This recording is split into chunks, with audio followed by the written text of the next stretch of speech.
Pues yo creo que en el momento que decidí ser más freelance, por decirlo así, porque antes trabajaba en un estudio y también ahí aprendí muchísimo, pero como que ya había una forma de hacer las cosas clara, ¿no?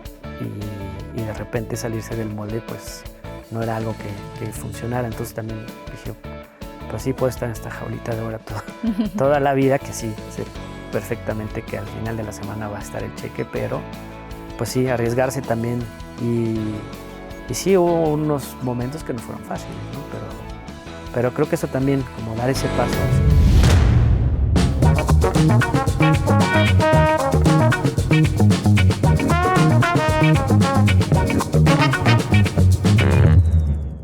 Los líderes a lo largo de la historia han sido capaces de transformar al mundo, o por lo menos el mundo que los rodea.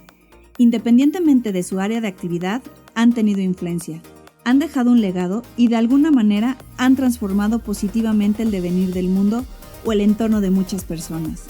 Conoce los secretos de las personas que cambian la historia, construyen México y logran revoluciones que pocas personas pueden.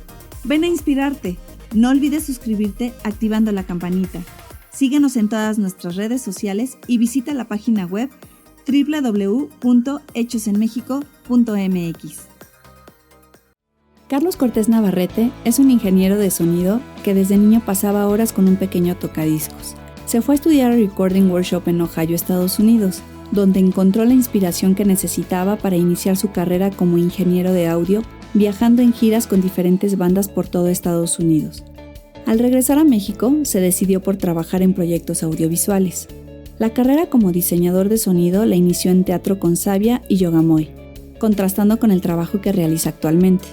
Ha estado involucrado en más de 90 títulos cinematográficos, entre los que destaca La Tempestad, por la cual recibió un premio Ariel y, por supuesto, un trabajo completamente fuera de serie en el largometraje Sound of Metal, donde recibió el galardón BAFTA y el premio Oscar por Mejor Sonido en 2021. También ha sido acreedor al CAF y AMPAS, entre muchos otros galardones. Demos la bienvenida a Carlos Cortés, un talentoso mexicano que ha desarrollado la habilidad de transmitir las emociones por medio del sonido de una manera única. Y hoy nos acompaña en Hechos en México. Hola, yo soy Elsa Luz y esto es Hechos en México. ¿Sabían que muy poquitos mexicanos han ganado un Oscar? Pues hoy nos acompaña uno de ellos. Carlos Cortés, bienvenido. Hola. Bienvenido a Hechos en México. ¿Cómo estás? Bien, muchas gracias por la invitación. No, gracias a ti, porque gracias a personas como tú que aceptan nuestra invitación es que es posible este programa. De verdad, de corazón, muchísimas gracias. Y bueno, hay mucho que preguntar, mucho que saber, sobre todo en temas como la música, como lo que tú haces, que queremos profundizar, pero aparte de eso, queremos irnos más adentro y queremos que nos compartas un poquito de tu vida, de cómo empezó esto, porque queremos que seas inspiración, que seas un referente para nuevas generaciones. Sabemos que a partir de este momento de personas que a lo mejor no te conocen, puede ser alguien que un niño, un chavo vea y diga, yo quiero hacer eso que hizo él, y me voy a ir desde el principio. ¿Cuándo soñaste o cómo empezó este sueño de hacer lo que haces? Cuando te preguntaban qué querías ser de grande, ¿qué contestabas? Pues fue muy claro para mí que desde pequeño me encantaba la música. Tenía un tocadiscos de Fisher Price. Ajá. Y pues ese lo llevaba a todos lados y recuerdo que me encantaba mucho así como regresar la canción. Obviamente por órdenes de mis padres, pues sufrieron la tortura de la repetición continua, pero siempre me gustó mucho la música. Obviamente, bueno, me gustaba. También las películas me gustaron. Obviamente crecí con las Guerras de las Galaxias y también las veía una y otra vez. Y más adelante, pues tuve acceso a la casetera de mi padre y aprendí a grabar. Y tenía 2 canales, el izquierdo y derecho, y era fabuloso, ¿no? Entonces poder jugar con eso fue desde muy pequeño, muy interesante. También mis papás son melómanos y pues tenía acceso a mucha música, ¿no? Y poder tener el tocadiscos de mi padre, tenía también unos módulos de reverberación y de delay. Y pues desde ahí creo que siempre me entretuvo mucho eso, ¿no? Oye, ¿y tus papás se dedicaban a eso? O sea, realmente Nada. era nada más su pasión. Su pasión, o sea, y pues sí, había de todo, ¿no? O sea, desde música popular, rock se escuchaba también bastante, eventualmente de repente clásica. Me acuerdo mucho cuando mi papá me enseñó por primera vez a Dvorak, así fue como algo, o Led Zeppelin, ¿no? Obviamente también, ¿no? Eso es muy, muy clásico. Pero mis papás se dedican completamente, ni siquiera a las artes. Ok. Ajá. Oye, ¿y el apoyo que recibiste de ellos, será que ellos vieron en ti esa parte? O sea, por ejemplo, ese juguetito, esas herramientas a las que tenías acceso, son parte de tu contexto familiar, pero ¿tus papás veían algo en ti o lo fomentaron o cómo fue eso? Yo creo que fue muy orgánico porque Ujú. decían, bueno, le gusta oír música, pues denle acceso a eso, ¿no? Porque yo más adelante quise estudiar música, pero no estudié eso, más bien estudié ingeniería en electrónica y después un curso ¿Y en por qué no audio. estudiaste música? Pues como que había un paradigma eh, muy claro de que pues era una carrera que no iba a rendir muchos frutos, etcétera, y como que me seguí por lo más tradicional. De repente pienso que, bueno, por algo ocurren las cosas, no tengo idea, pero de hecho, o sea, todavía quiero, por mi parte he estado estudiando, etcétera, pero en forma yo quería irme al Conservatorio de la Rosa en, en Morelia, etcétera, pero pues no se dio y más bien terminé estudiando ingeniería. Pero ¿quién te dijo que a lo mejor, o sea, fue rollo tuyo de que dijiste, no, sabes qué, Pues creo había un que poco de presión social, ¿no? O sea, como sí, de que eso era una carrera muy difícil de sí, ejecutar y pues un poco también como que tomé esa decisión, ¿no? Y al final creo que de alguna manera sigo estando muy cercano a la música, entonces tampoco claro. fue tan diversa el resultado. Ok, oye, ¿y tus papás en qué momento tú empiezas a hacer lo que, bueno, a llevar a cabo todas estas actividades que dices, pero en un mundo sin tecnología, ¿cómo era tu día a día practicando o llevándolo, como dices, de forma orgánica, pero sin tecnología, por ejemplo? Pues ya cuando estaba más puberto tuve una banda, tocaba con otros músicos y de repente algún colega tenía un four track o alguna mezcladora y que de repente nos la prestaban el fin de semana y yo era el nerd que me ponía a aprendérmela para poder grabarnos, ¿no? Ujú. Y la verdad siempre me ha gustado, ¿no? Como entender el flujo, etcétera. También esa parte de ingeniería creo que es algo que orgánicamente se me dio y cuando estaba pues con las bandas, yo era el que se encargaba de eso y pues lo hacía también como, bueno, pues a mí me gusta, yo lo hago, ¿no? Y ahí el baterista ni se enteraba, por ejemplo, o el otro miembro, Oye, ¿no? y por ejemplo, la parte esta de que los artistas, o sea, es interesante la fusión entre la parte artística, creativa y la parte escolar, ¿no? La parte intelectual en la que dices una estructura, una manera de llevarlo, a lo mejor llevas matemáticas, o sea, otras materias que fusionaste junto con la parte creativa y artística y no te costó ningún trabajo.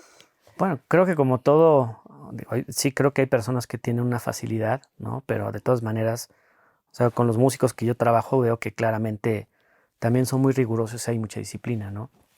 Claro que está la parte como más, llamémosla científica. Ujú, Para mí hoy ya no hay como mucha línea entre el arte y la ciencia, ¿no? Evidentemente, pues todos los aparatos que utilizamos hoy para crear, pues vienen de un pensamiento más científico, si le llamamos así, ¿no? Pero ujú. creo que entender eh, ciertos procesos y ciertos flujos, cuando no tienes ese talento tan nato, te puede ayudar a llegar a otros resultados. Sin embargo, de todas maneras, yo sí creo que obviamente hay gente que tiene una facilidad y un talento, pero también lo desarrollan, ¿no? Ujú. O sea, sí hay esta noción de, no, nació con talento. Sí, seguro hay gente que le cuesta menos trabajo, pero ya ampliarlo y desarrollarlo también requiere de rigor, ¿no? Y disciplina. Oye, y en algún momento, por ejemplo, tú dijiste, ¿sabes qué? Que quiero, no sé, hacer otra cosa. O sea, no, que te veías haciendo otra cosa. Pues me pasó cuando estaba así ya en la carrera, como que había mucho, el enfoque era así de vamos a hacer telefonitos y de repente a mí eso todavía no me convencía y por fortuna mis padres sí también me apoyaron para irme a estudiar un curso de sonido y cuando ya fue corto, fue como de 8 o 9 meses, ese sí fue en el extranjero Y cuando llegué ahí, para mí fue como el rock and roll camp. Así Ajá. fue como de que dije, Hay esto un es lo mío, mundo. esto es lo mío, ¿no? Sí, me gustó mucho porque también te daban como diversas áreas, ¿no? Audio en vivo, audio para postproducción, audio para música.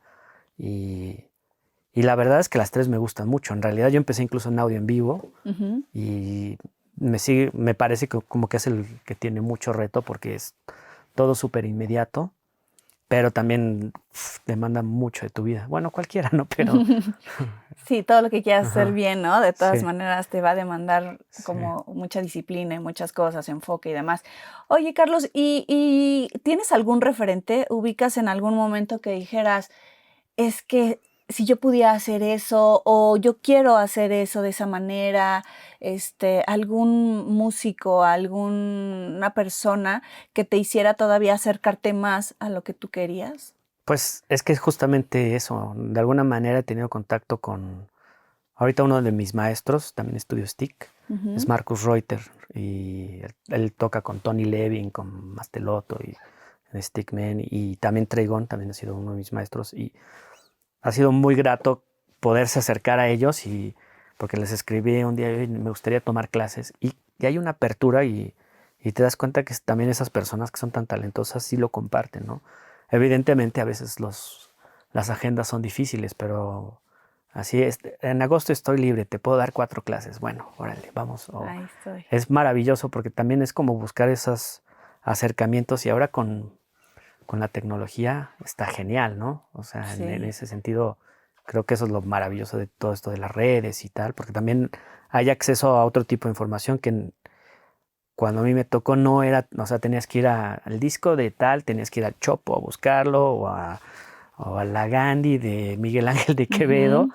y, y pues era como todo, pues de otra manera, ¿no? Evidentemente creo que hoy está buenísimo eso. También lo malo es que hay que saber discernir, ¿no? Qué es lo que vas a consumir de información, pero creo que, o sea, tener acceso a esta información, a estas personas, es algo que también hace la diferencia, ¿no? Ok, oye, y en un contexto así como en el que tú vivías, ya que decidiste hacer esto, eh, ¿lo abriste así a la gente y dijiste, quiero hacer esto y quiero ser buenísimo en esto? O sea, quiero ser el mejor. ¿En algún momento te escuchas diciendo eso o abriéndolo con alguien? Pues es que tampoco creo que fue un fin al final, ¿no? Ujú. Siempre es una consecuencia de que algo orgánicamente lo estás haciendo y puliendo y ejecutando y una y otra vez. También pues, el perfil obsesivo que tengo puede ayudar a que enfoque esas cosas. Y no lo pensé así, decía, evidentemente siempre quise ser proficiente y bueno, pero creo que el hecho de que no lo pienses como un fin, sino que es una consecuencia de mucho tiempo. O sea, bueno, evidentemente la premiación fue, sí, una consecuencia también de muchos años, ¿no? Que se conjugaron en un proyecto que pudo destacar, pero antes de eso, pues hay 15 años también trabajando en esta industria. Pero nunca hubo un comprometido algunos recursos, a lo mejor económicos, recursos de otro tipo, que dijeras, es que si llegara un poquito más, o si creciera más, o si ya estuviera en otro momento de mi carrera, tendría resuelto algunos otros. Pues lo vas malabareando, supongo, Ujú. ¿no? Porque evidentemente cuando decidí irme a Splendor Omnia, Tepoztlán, mi vida se abocó al estudio por completo y había días en que no habían proyectos y yo me metí al estudio a aprenderme la consola, ¿no? Ujú. Y con el manual estaba ahí 4 o 5 horas diarias y dije, bueno, lo que hay, para que cuando llegara el momento, pues yo ya supiera qué hacer, ¿no? Porque también eso, digo, es algo que me gusta, entonces no es algo como que de repente, pues sí, perdí como otro tipo de cosas en la vida, en el sentido de, pues socialmente, ¿Pagaste el precio? sí, pero bueno, más bien ahora como que estoy tratando pues de balancearlo, ¿no? Claro, supongo que también son etapas, ¿no? O sea, o al menos así lo veo, Son ¿no? A procesos. veces sí, hay un proceso del cual te tienes que, ojalá pudiera ser más balanceado, pero también la realidad es que de repente te dicen tienes 5 días para hacer una película y pues te quedas así 14 horas, 15, 16 en el estudio, ¿no? Hasta que Y a veces también, igual también ya ahora veo que no necesariamente es tan bueno, ¿no? Es más bien como hablar con la producción y darles a entender que, pues sí, en lugar de tener días de 16 horas, mejor hagan 2 días porque estás más fresco, tomas mejores decisiones, das más espacio, respira. Pero eso también lo vas aprendiendo con el tiempo. Ok. Oye, hablando de decisiones, en tu trayecto profesional y personal, ¿reconoces alguna decisión que hayas tomado que te haya llevado al lugar donde estás ahorita? Que haya sido fundamental para llegar a donde Pues yo estás. creo que en el momento que decidí ser más freelance, por decirlo así, Ujú. porque antes trabajaba en un estudio y también ahí aprendí muchísimo, pero como que ya había una forma de hacer las cosas clara, ¿no? Y de repente salirse del molde, pues no era algo que funcionara. Entonces también dije, pues sí, puedo estar en esta jaulita de oro toda la vida, que sí, sé perfectamente que al final de la semana va a estar el cheque, pero pues sí, arriesgarse también. Y sí, hubo unos momentos que no fueron fáciles, ¿no? Pero creo que eso también, como dar ese paso, sí me brindó otro tipo de posibilidades para desarrollar más herramientas. ¿Recuerdas un momento así de que, como dices ahorita, no haya sido fácil y que hayas estado desesperado hasta el punto de decir, ¿sabes qué? Me regreso a mi zona de confort o hago mejor esto o no sé. Pues cuando recién me fui a Tepos, el estudio pues era nuevo y no mucha gente lo conocía, entonces no había muchos proyectos. Y sí, había meses, esos primeros meses que sí, bueno, ya me puse a estudiar, pero ya cuando ya terminé el manual, dije, bueno, y ahora los clientes a qué hora llegan, ¿no? Y, y sí, se tomó algo de tiempo en ese sentido, pero y sí, me empecé a desesperar porque mis ahorros estaban, Comprometidos. sí, se estaban acabando básicamente y justo, de hecho, me había mudado para allá, entonces fue todo un cambio de vida. Y cuando ocurrió eso pensé que no había sido una decisión correcta y cuando ya me empecé a desesperar fue cuando empezó a marchar, en realidad. ¿Tuviste así miedo al punto de Pues sí, decir? hubo unos días que no fueron nada gratos. Sí, ¿y qué hacías? ¿Cómo los enfrentabas? ¿Qué te decías a ti mismo? ¿O quién te ayudó en esos Me momentos? ponía a caminar horas, Ujú. eso también me ayudaba mucho. Ok. Sí, Bueno, yo tengo una experiencia que dicen que, bueno, ves que en los libros dicen, subió a la montaña y meditó, y yo creo que a partir de un grado de cansancio muy fuerte, tu mente se va a otro lado, a otro nivel, y empiezas a tener esos pensamientos ya más brillantes, ¿no? Y hasta es de que todo meditativos, ¿no? pues sí tiene algo que ver también la meditación, porque justo en esa época me metí a un curso de Vipassana. Ajá. Vipassana, que es una técnica de meditación muy, muy antigua, que es en Valle de Bravo. 10 días en silencio, etcétera. Y de hecho uno de mis amigos me dijo, bueno, pues vamos. Y dije, tengo todo el tiempo del mundo. Y la verdad es que eso también me ayudó como a no desequilibrarme tan fuerte, ¿no? Y ya se te quedó de ahí para adelante, Sí, no, ¿no? es una práctica que, aunque no necesariamente la hago todos los días, Ujú. sí Sabes que es permea un recurso. totalmente. Sí. Oye, y bueno, cuando hablamos de gente exitosa, siempre hablamos de esa parte, de esas buenas decisiones, de todo éxito y demás. Esa parte es la que vemos. Pero en algún momento has tomado o reconoces que has tomado una mala decisión.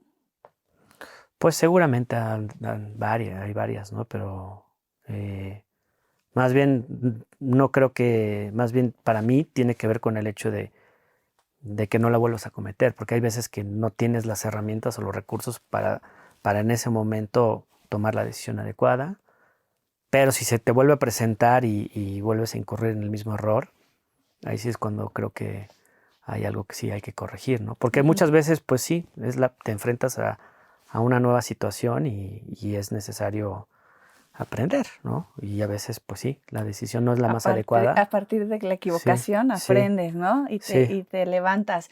Y bueno, lo que dices como error o como mala decisión puede ser caer en el mismo error 2 veces, ¿no? Eso es una Pues mala sí, decisión. bueno, eso sí, ya creo que va más allá incluso, ¿no? Ok. Porque al final ya perfilaste algo que si no decidiste usar las herramientas para obtener otro resultado, pues algo hay que trabajar si te está haciendo daño, sobre todo, ¿no? O Claro. si no estás llegando a un resultado diferente, es como decían, ¿no? O sea, tratar de hacer un mismo flujo intentando obtener un resultado distinto, pues si ya viste que por ahí no va, pues intenta otra cosa, más bien. Así es. ¿Alguna vez tuviste alguna conversación con alguien que recuerdes que desacreditó o minimizó lo que estabas haciendo? Varias veces. Varias. Sí, sí, ¿Y qué pero hacías? pues es una ¿No te óptica. pegaba? Pues en algún momento puede ser que sí, pero después me di cuenta que es una óptica y que yo sé dónde es lo que estoy haciendo, ¿no? Y sí, pues de repente dices, bueno, qué mal que no vea que también es un trabajo en equipo, ¿no? O sea, que este tipo de cosas es, porque si ya dijera, no, pues yo hice todo, no, o sea, si hubiera sacado el mineral para hacer todos los componentes de mi consola y hiciera, o sea, desde ahí, con mis propias manos, quizá es la única forma que podría decir, bueno, lo hiciste todo solo, pero entender que estas mismas herramientas es conocimiento de mucha gente de atrás, que ahora se traduce en que tú tengas una herramienta que te ayude a formular diferentes cosas. Entonces, olvidarnos de eso, también por eso todo esto de las patentes tan... O sea, supone que Chafas. debe ser algo para la humanidad, pero... Y no lo vemos todavía, es como, hay mucho egoísmo, como decir, es que yo lo hice. O sea, sí, pero no tienes que olvidar desde la persona que te ayudó a que no tuvieras que manejar para no estar estresado, por ejemplo. No digo, igual me estoy viendo como en una particularidad muy específica, pero creo que me parece muy nimio el pensamiento pensar de que yo lo hice solo, ¿sabes? Ok. Oye, y en esta carrera de músico, donde como hablábamos, ¿no? Socialmente hay muchos paradigmas, muchos issues y demás. ¿Hubo alguien que te dijera, dedícate a otra cosa? Pues varias veces posiblemente, ¿no? Y Pero también, bueno, pues también, o sea, si alguien me lo dice, si no sabe realmente lo que está ocurriendo, también es muy... lo tenías muy claro Ajá. O entonces, sea, pues. más bien como he escuchado por ahí, más bien toma una crítica de alguien que tomarías un consejo, ¿no?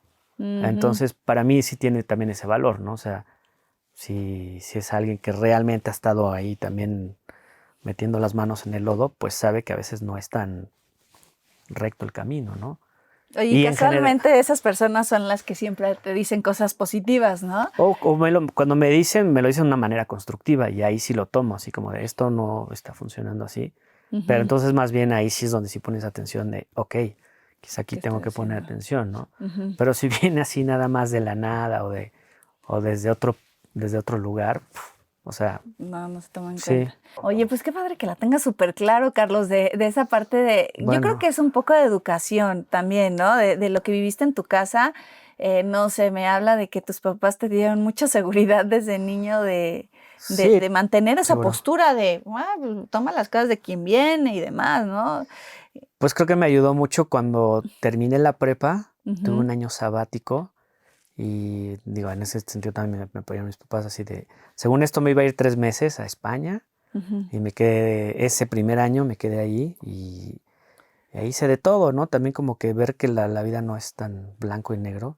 Tuve la oportunidad de tocar en la calle, pintar casas, lavar platos, o sea, como otro tipo de experiencias y la verdad es que fue súper divertido. O sea, tenía 19, 20 años y, y creo que te enfrentas a otro tipo de cosas y ya cuando regresas pues te ves que no es De tan... hecho, yo te comparto una historia, yo también me fui y mi último día en Barcelona me preguntaban, ¿qué te llevas, no? ¿Qué aprendes? Y yo les decía, que no sabía nada, que me falta un mundo, porque de repente piensas que ese es el mundo, ¿no? Y les Ujú, digo, es como cuando estás en tu casa y abres el refrigerador y hay X cosa y sales a otras culturas y vives con otras exacto, personas y con tanta diversidad que dices, se me abrió el supermercado, o sea, completamente, ¿y qué sí, quiero de aquí? Y puedo escoger y además puedo mezclar y puedo hacer, pero siempre teniendo en cuenta que pase lo que pase, te falta tanto por conocer y completo. tanto por Y vivir. tanto allá afuera que,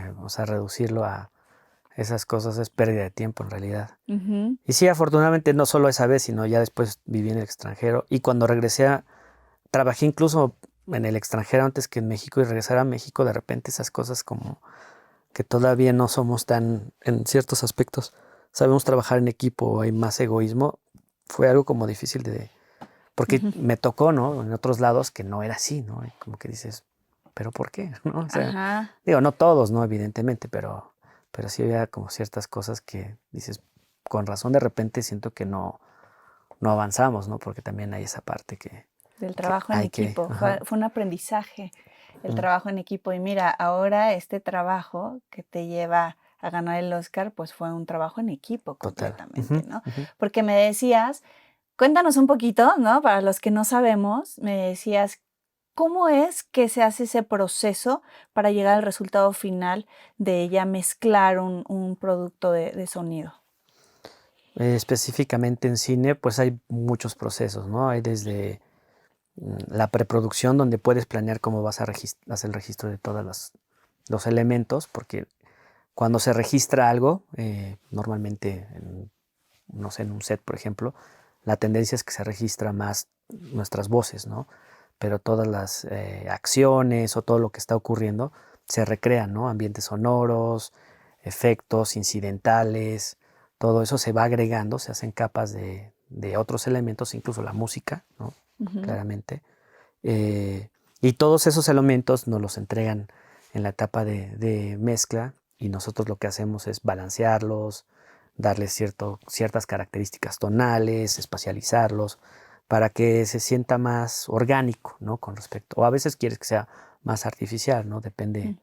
el lenguaje del programa y en cada proceso pues hay diferentes personas, ¿no? El sonidista que está en set, el supervisor de sonido, el diseñador sonoro, los editores de diálogo. Todos estos procesos hacen que estos elementos lleguen a la parte donde yo estoy, que es la mezcla, y pues empezamos a utilizar como si hicieras una ensalada, ¿no? O sea, tienes diferentes ingredientes y al final qué tanto le pones de cada ingrediente para, para obtener qué tipo de ensalada, ¿no? Por ejemplo. El resultado. Ujú. Y ahora que decías, ya ahí es una mezcla de todo, ¿no? Sí. Entonces, eso es lo que tú hiciste en este trabajo que te lleva a ganar el Oscar. ¿Y cómo te sientes? ¿Qué es para ti un premio? Porque de verdad te lo pregunto así, porque no es lo mismo cómo lo percibe una persona, cómo lo percibe otro. ¿Eso te define? ¿Cómo te define un premio como estos? No sé si necesariamente te define, o sea, Ujú, te define tu trabajo en realidad. ujú. Claro que es un reconocimiento a partir del trabajo, pero al final, pues nuevamente para mí fue una consecuencia y lo agradezco, ¿no? Que también se haya reconocido eso, pero todavía, todavía no lo proceso en realidad. Supongo que es como cuando recibes una mala noticia y que dices qué está pasando, pues Ajá. así me pasó sobre todo al principio. Y, y es bonito, o sea, evidentemente es bonito y abrió muchísimas otras puertas, no solo en audiovisual. Y pues eso es lo que está genial de todo esto, ¿no? Como que se, se expande el horizonte. Oye, y tú como mexicano, ¿qué crees? ¿Hay una característica cultural que sientas que te haya hecho llegar a lo que estás haciendo ahorita? O sea, que te haya definido para triunfar, porque traes varios premios. Háblame un poquito también de los demás, ¿no? ¿Tienes un BAFTA? Un BAFTA, un Un- CAS, un Ariel, un AMPS, el de AMPAS también. O sea, casi todos ellos son reconocimientos de sonido, ¿no? Ujú. Del gremio de sonido en diferentes áreas. El CAS es como uno de los más importantes porque es el Cinema Audio Society, que sí es puros especialistas en sonido, que Los ahí sí califica. evidentemente hay gente como con mucho sustento técnico que es padre que te digan, te aprueben Ok. el, el trabajo. Entonces, pero bueno, también está el BAFTA, ¿no? Y evidentemente los que es como el más popular, pero todos estos también tienen un peso interesante. Entonces, Importante. ajá, Y como mexicano, ¿qué sientes que te haya dado México y que te haya llevado a recibir todos estos reconocimientos? ¿Alguna característica pues, cultural? o sea, lo que me gusta es regresar a México porque también es maravilloso ver que hay mucha pasión, hay mucho talento, o sea, también eso es innegable ahora que se abrieron nuevos horizontes, convivo con otras personas que hacen cosas completamente distintas y dices, wow, ¿no? Con lo que los proyectos que tienen y colaborar con esas personas te abre el panorama de decir, claro que hay mucho talento, ¿no?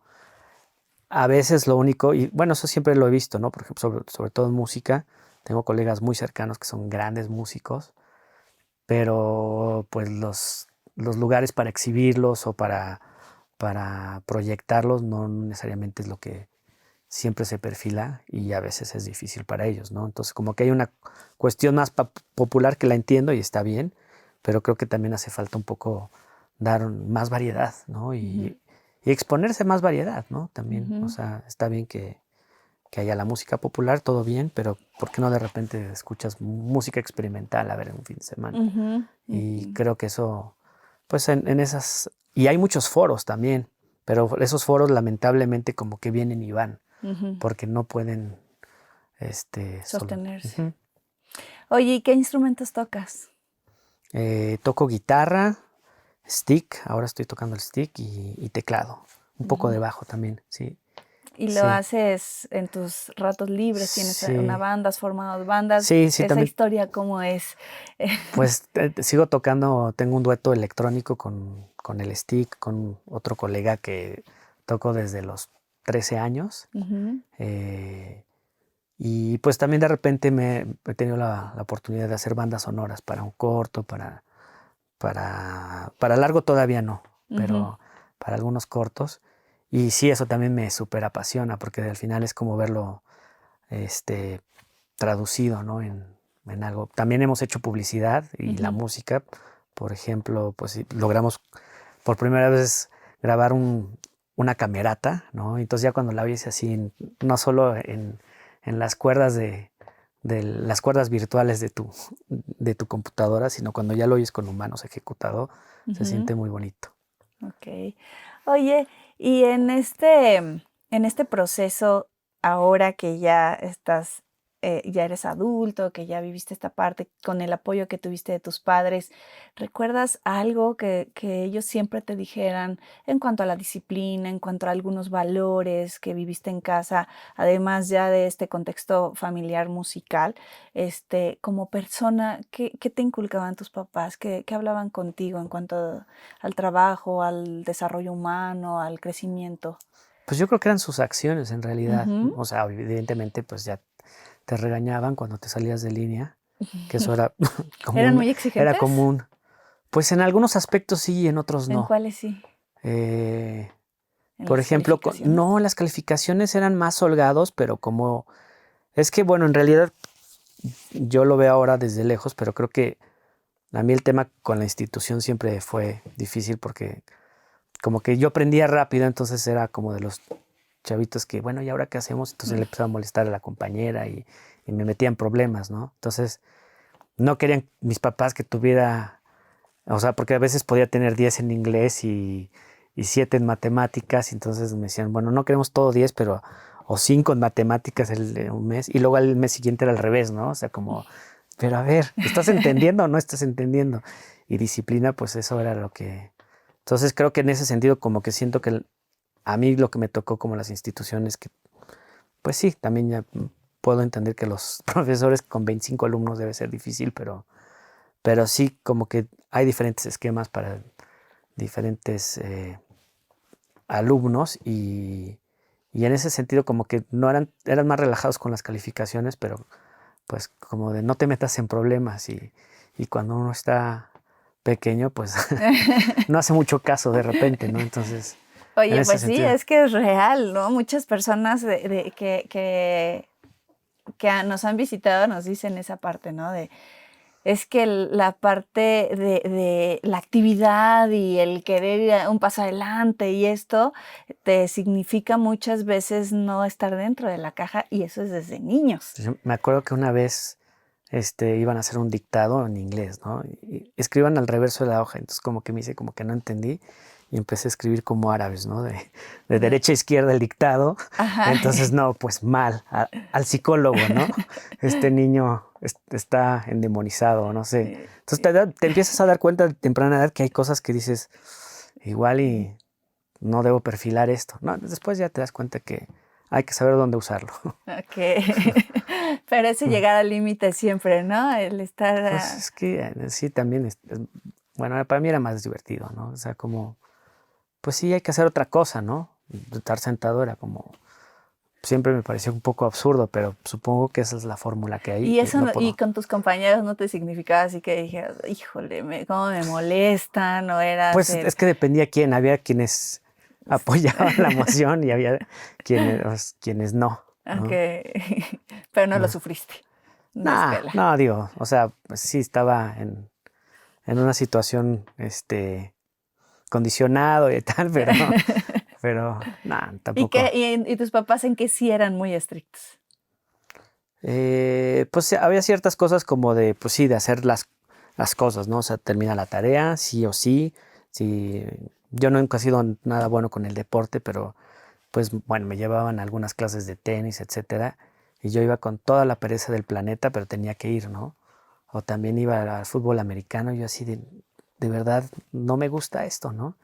Y bueno, tenía que ir y correr y yo ya sí rogaba que me dejaran libre, pero no me dejaban libre de eso, por ejemplo. ¿Te sirvió la disciplina del americano? Pues no sé si me ayudó más bien a alejarme del deporte más. Mira, aquí, o sea, esas son percepciones, exactamente, ¿no? O sea, como una persona puede decir, eso me formó, y otra persona decir, Sí. no lo quiero en mi vida, ¿no? No, o sea, digo, lo agradezco. Y hay diversidad. Obvio, lo agradezco, ¿no? Pero, o sea, lo que siempre sí disfruté, por ejemplo, fue la natación.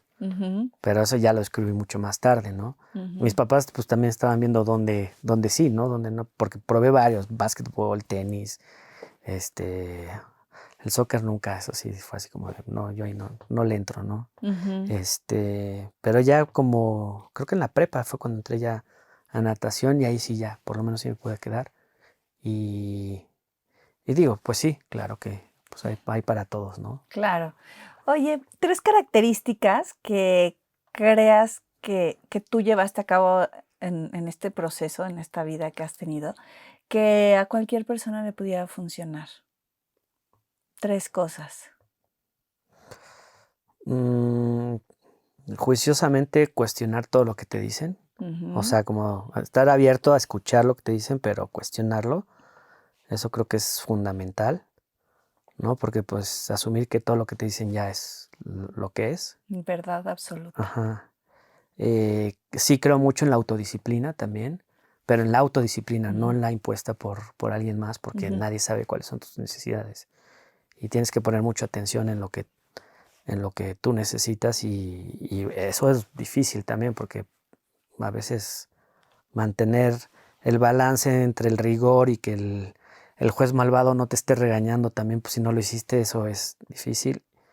Y creo que pues desvivirte en tu pasión de la manera más balanceada también, en ese sentido, pues ayuda mucho, ¿no? Para buscar como que cómo puedes encuadrar todos los enfoques y ejecutarlo.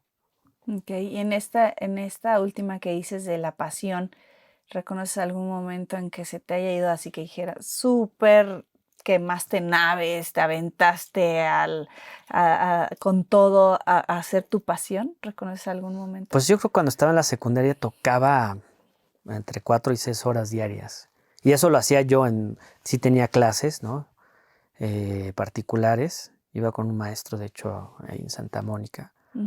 Era un greñudo así que tocaba metal y era como muy virtuoso. Y todo a mí eso me encantaba, ¿no? Entonces, pues me decía, la única forma que toques esto es haciendo esto. Yo así iba y lo hacía al revés, etcétera, y ya regresaba y bueno, ahora me ponía otro reto y justamente eso a mí me gustaba porque era como, pues ahí donde venía mi pasión en realidad. Y no me costaba, digo, a veces sí, ¿no? A veces sí, otras escalas, pero bueno. Ok. Oye, bueno, ya, por último, dime un mexicano que tú admires mucho. Es mi neurólogo, Armando Mancilla. Ok. Bueno, es neurólogo, cardiólogo, o sea, es un médico fenomenal, o sea, también es muy riguroso y muy contundente, entonces sí, creo que a él admiro mucho todo lo que ha hecho, ¿no? O sea, en algún momento fue también jefe de cardiología en México, o sea, y sí denoto justo esto, ¿no? Como que ha estudiado muchísimo, se dedica mucho a sus pacientes. Sí, claramente puedes ver que la vocación está ahí, ¿no? Entonces, eso creo que porque tuve un episodio de epilepsia cuando estaba también en la pubertad, y él me atendió Ujú. y pude ver justamente eso, ¿no? Que desde que él me atendió, como que me empezaba a dar estos pues destellos de lo que él hacía y dentro de su categoría, y creo que Vamos a investigar sobre él porque esta iniciativa de Hechos en México, bueno, de eso trata, ¿no? De destacar a estas personalidades, ya sean famosas, no famosas, pero que son mexicanos, que han sobresalido y que nos han representado y que han aportado o han impactado positivamente, ¿no? En diferentes áreas. Y la intención que tenemos es que de estas personas que ustedes nos platican, que admiran, en algún momento nos podamos juntar, ¿no? Los tres, y platicar. Y sería interesante ver una plática entre una persona que se dedica a la música con una persona que es completamente dedicada a la ciencia y que podemos ahí compartir varios aprendizajes. Eso es interesante. Y también lo que vemos ahora es que hemos hecho una lista de personalidades y no se nos acaban. O sea, y lejos de acabarse, cada vez son 5 o 10 sí. a la lista, 5 o 10, y vamos encontrando personas que es súper apasionante. Entonces, este programa va para largo con tanto mexicano Buenísimo. destacado. Carlos, muchas gracias. De verdad, en este momento valoro mucho de corazón que estés con nosotros, porque estamos empezando este programa, pero es una iniciativa, ¿no? Como digo, de mexicanos para mexicanos y para el mundo, pero que con apoyo como el tuyo es que llevamos a cabo esto, porque si no, no hay manera. Nosotros estamos empezando y nos dicen, pero no tienen los números. Bueno, no tenemos los números, pero si no, ¿cómo los vamos a tener, verdad? Claro, sí, Entonces, pues muchas gracias, no, gracias felicidades. por la invitación y enhorabuena por lo que están haciendo. También es muy necesario que se vea que aquí en México hay muchas cosas muy, muy interesantes, buenas y de calidad, ¿no? Claro. Y lo bonito de México, entre ellas sus personas, pero hay muchísimas otras cosas más. Gracias, Miguel Ángel Rodríguez. Gracias, Ai Weiwei, por vestirnos una vez más aquí en Hechos en México. Muchas gracias también a Undying Studio, que nos invitó, nos dio chance de hacer esta entrevista en un lugar bien lindo y que nos dio todas las facilidades, nos ayudaron un montón. Y hasta nos queremos venir a grabar siempre aquí, de cómo nos sentimos como en casa. Muchísimas gracias, Artur, por dejarnos grabar en tu espacio. La pasamos increíble. Gracias a todo el equipo de producción y gracias a ustedes por estar con nosotros. Somos Hechos en México y seguimos con grandes personalidades.